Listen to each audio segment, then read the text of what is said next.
بسم اللہ الرحمن الرحیم۔ السلام علیکم ورحمۃ اللہ وبرکاتہ۔ حضور صلی اللہ علیہ وآلہ وسلم کے منہ مبارک سے بیماریوں کو شفا۔ مقام حدیبیہ میں حضور صلی اللہ علیہ وآلہ وسلم نے بال بنوا کر تمام بال مبارک ایک سبز درخت پر ڈال دیے۔ تمام اصحاب رضی اللہ تعالیٰ عنہ اسی درخت کے نیچے جمع ہو گئے اور بالوں کو ایک دوسرے سے جھپٹنے لگے۔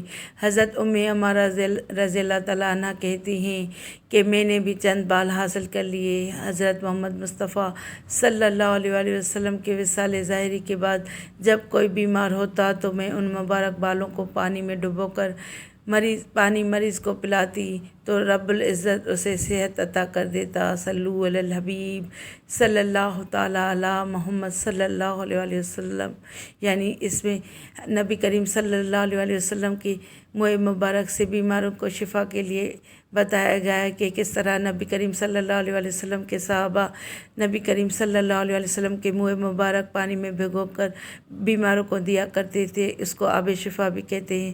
صلو علی الحبیب صلی اللہ تعالیٰ علی محمد صلی اللہ علیہ وآلہ وسلم۔ اس ویڈیو کو لائک کر کے چینل کو سبسکرائب کریں اور بیل آئیکن کو دبائیں تاکہ میری آنے والی ہر نئی ویڈیو کا نوٹیفیکیشن آپ کو سب سے پہلے ملے۔